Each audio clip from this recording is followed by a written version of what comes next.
지금 억울하십니까? 억울함, 누구나 겪지만 아무나 감당하지 못하는 감정이 있습니다. 이걸 주님 앞에 어떻게 드릴 수 있을까? 억울함이란 감정은 이 땅을 살아가는 누구나 한 번쯤 겪습니다. 내가 한 일이 아닌데 오해받고, 선한 의도로 했는데 뒤에서 손가락질을 받고, 침묵했더니 무시당하고, 말했더니 더 상처가 돌아오는 순간들. 그럴 때 우리는 말하고 싶습니다. 그게 아니에요. 왜 나만 이렇게 대우받아야 하나요? 하지만 억울함이란 감정은 단순한 불쾌함을 넘어 우리의 마음을 무너뜨리고 사람에 대한 믿음까지 앗아가기도 합니다. 그래서 감당하기 어렵습니다. 억울함은 진실을 왜곡당했을 때 오는 가장 깊은 내면의 고통이기 때문이지요. 성경은 이 감정을 무시하지 않아요. 시편을 보면 다윗은 억울함 속에서 내 마음이 상하고 찢겼다고 고백합니다. 하나님은 우리가 억울함을 느끼는 순간에도 그 감정을 외면하지 않으십니다. 억울함은 누구나 겪지만 믿음으로 감당하는 사람은 많지 않습니다. 그러나 이 감정을 주님께 맡길 때 그 억울함은 단순한 감정이 아니라 하나님의 개입을 부르는 기도가 되어야 합니다. 성경 속의 억울한 인물들을 한번 살펴볼까요? 요셉, 다윗, 그리고 예수님. 억울함은 우리의 이야기이기도 하지만 성경 속 믿음의 사람들도 똑같이 겪었던 감정입니다. 먼저 요셉을 떠올려 보세요. 형들의 질투로 팔려가고 보디발의 아내에게 누명을 써 감옥에 갇힙니다. 자신의 죄가 없었지만 아무도 그의 말을 듣지 않았어요. 요셉은 억울했지만 침묵했고 그 침묵은 하나님의 시간 속에서 애굽의 총리라는 놀라운 결말로 이어졌습니다. 다윗도 마찬가지예요. 사울왕에 쫓기며 이유 없는 증오를 견뎌야 했고 자신의 충성을 오히려 배신을 돌려받았습니다. 죽을 위기 속에서도 다윗은 사울을 죽일 기회를 찾았습니다. 그는 억울함을 풀지 않고 하나님께 맡겼습니다. 그리고 예수님, 가장 억울하신 분이죠. 죄 없는 분이 죄인의 자리에 서셨고 십자가 위에서 조롱을 받으셨습니다. 하지만 그분은 끝까지 침묵하셨습니다. 왜요? 우리를 위한 구원의 길이었기 때문이죠. 성경은 말합니다. 억울함은 하나님이 일하실 무대십니다. 요셉처럼, 다윗처럼, 예수님처럼 하나님의 신뢰를 침묵하는 사람은 하나님을 절대 외면하지 않으십니다. 억울해도 말하지 말라. 이게 하나님의 뜻인가요? 억울하면 말해야죠. 세상은 이렇게 말합니다. 억울함을 참는 것은 어리석다고, 손해보는 길이라고 말합니다. 하지만 하나님은 때때로 말씀하십니다. 잠잠하라. 내가 너를 위하여 싸우겠다. 이 말은 억울함을 무시하라는 뜻이 아닙니다. 말하지 말라는 것이 아니라 하나님께 먼저 말하라는 뜻입니다. 하나님은 당신의 백성이 억울한 일을 당할 때 가장 먼저 마음이 아파서 속상해 하시는 분이십니다. 그분은 우리보다 더 정확히 알고 계시고 더 온전하게 판단하실 수 있는 분이십니다. 그래서 억울함 앞에 침묵하는 것은 무력함이 아니라 믿음의 행동입니다. 하나님을 신뢰하기에 지금 당장 입을 닫고 기도로 마음을 열어드리는 것입니다. 억울함은 말로 풀지 못할 때가 많습니다. 그러나 주님께 맡기면 그분은 반드시 말보다 더 분명한 일로 우리의 억울함을 풀어주십니다. 그래서 믿음은 이렇게 말합니다. 주님, 저는 말하지 않겠습니다. 주님이 대신 말해주세요. 침묵의 의미가 도피인가요? 아니면 믿음인가요? 억울한 일을 당했을 때 아무 말 없이 침묵하고 있으면 사람들은 이렇게 말할지도 모릅니다. 왜 가만히 있어? 당하고만 있지 말고 말 좀 해. 그 침묵이 겁이 나서일 수도 있고 상처가 커서일 수도 있습니다. 그래서 사람들은 침묵을 도피로 생각합니다. 하지만 믿음의 사람에게 침묵은 다릅니다. 하나님을 신뢰하는 이의 침묵은 도망이 아니라 기다림입니다. 말보다 하나님의 손길을 믿기에 일시적인 억울함을 견디는 영적인 결단입니다. 예수님은 신문을 받으실 때도 아무 대답도 하지 않으셨습니다. 억울한 고소 앞에서도 변명하지 않으셨습니다. 그 침묵은 포기가 아니라 십자가를 통한 구원을 이루기 위한 가장 강력한 믿음의 행동이었습니다. 믿음으로 침묵할 수 있는 사람, 그 사람은 하나님은 반드시 기억하시고 그의 억울함을 가장 완전하게 갚아주십니다. 침묵은 약함이 아니라 믿음으로 드리는 가장 강한 언어일 수 있습니다. 억울함을 토로하지 않고 하나님께 맡긴 자의 결말이 어떨까요? 우리는 억울할 때 누군가에게 말하고 싶습니다. 억울함을 알아주는 한마디가 우리 마음을 살릴 수 있기 때문이죠. 하지만 때로는 아무에게도 말하지 못하고 눈물로만 기도해야 될 때가 있습니다. 그럴 때 하나님께 묵묵히 맡긴 사람들의 결말은 어땠을까요? 요셉을 보세요. 누명과 배신, 잊혀짐과 외면 속에서 그는 억울함을 하소연하지 않을 수 없었습니다. 대신 그는 자신의 자리에서 충실히 살았고 결국 애굽의 총리가 되어 자신을 팔았던 형들을 눈물로 용서했습니다. 다윗도 그랬습니다. 사울에게 쫓기던 날들 그는 하나님 앞에서만 울었습니다. 사울을 해칠 기회가 있었지만 손대지 않았습니다. 그리고 마침내 하나님은 다윗을 이스라엘의 왕으로 높이셨습니다. 예수님 역시 그러셨습니다.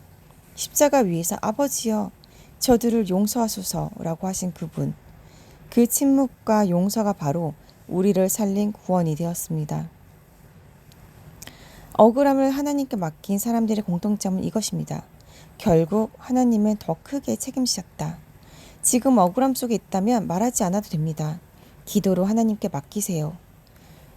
하나님은 당신의 침묵을 영광으로 바꾸실 분이십니다.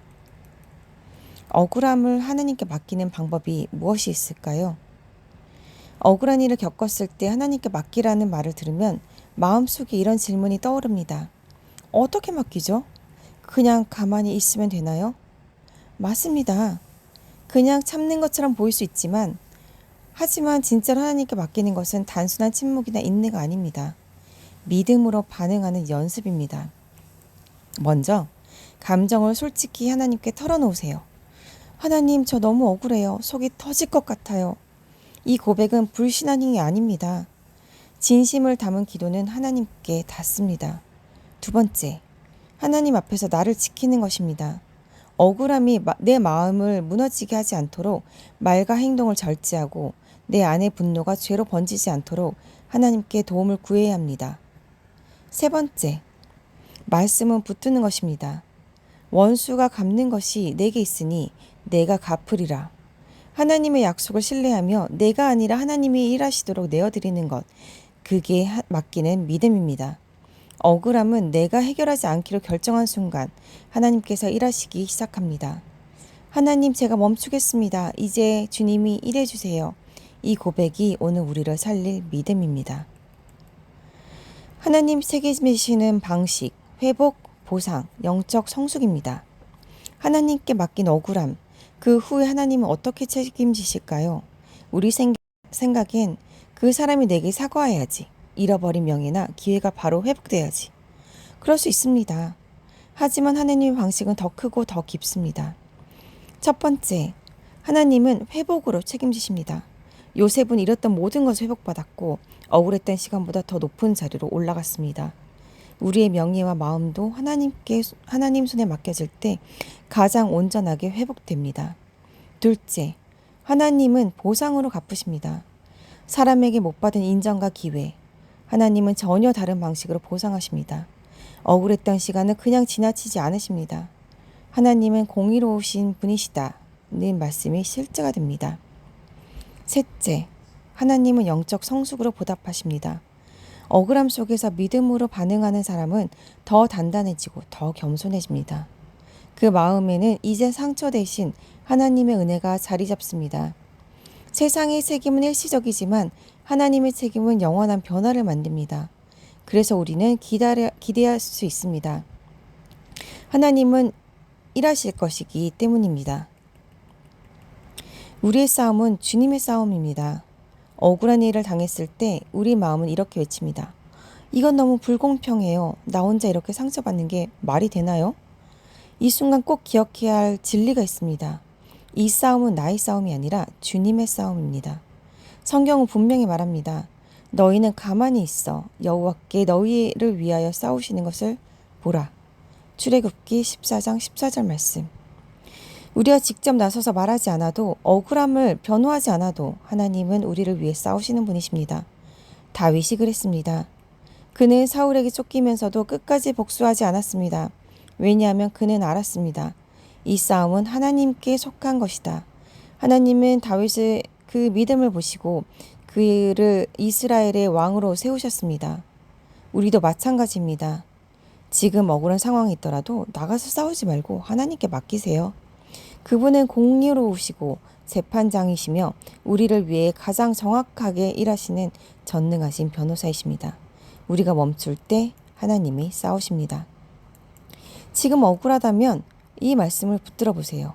억울할 때 마음이 가장 먼저 무너집니다. 사람의 말은 위로가 되지 않고 오히려 더 상처가 되기도 합니다. 그럴 때 우리가 붙들어야 할 것은 사람의 말이 아닌 하나님의 말씀입니다. 시편 37편 5절에서 6절을 보실까요? 내 길을 여호와께 맡기라. 그를 의지하면 그가 이루시고 내 의를 빛같이 나타내시며 내 공의를 정오의 빛같이 하시리로다. 억울함 속에 잠잠히 기다릴 때 하나님은 그 억울함을 정오의 해처럼 밝게 드러내 주십니다. 또한 로마서 12장 19절을 보시면 이런 말씀이 있습니다.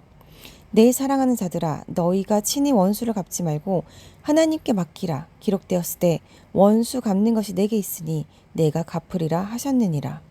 하나님께 맡긴 싸움은 결코 외면하지 않으십니다. 주님은 기억하십니다. 그리고 가장 정확한 때에 가장 완전한 방식으로 갚으십니다. 지금 억울하신가요? 사람에게 설명하라고 하지 마세요. 말씀을 붙드시고 하나님께 내어드리세요. 말씀이 당신의 마음을 붙잡고 하나님의 손에 당신의 억울함을 풀어주실 것입니다. 자, 이제 침묵의 믿음은 결코 헛되지 않다는 것을 기억하셔야 합니다. 지금 억울하신가요? 억울한 일을 당하고도 말하지 못한 채 속으로만 삼키고 계신가요? 하나님은 그 억울함을 모른 척하지 않으십니다. 말하지 않아도 설명하지 않아도 주님은 다 아십니다. 우리는 요셉처럼 다윗처럼 그리고 예수님처럼 침묵 속에서 믿음을 선택해야 합니다. 억울함을 내 손으로 풀려고 하지 말고 하나님 손에 맡길 때 그 침묵은 하나님의 일하심을 부르십니다. 침묵은 결코 무기력이 아닙니다. 그것은 믿음의 언어이며 하나님을 신뢰하는 강력한 고백이 됩니다. 하나님, 제가 잠잠히 기다리겠습니다. 주님이 대신 일해 주세요. 이 고백을 우리의 마음에 새기도록 합시다. 그리고 기억하세요. 침묵의 믿음은 결코 헛되지 않습니다. 하나님은 반드시 책임지십니다. 그리고 그 결말은 항상 우리의 기대보다 크고 선하십니다.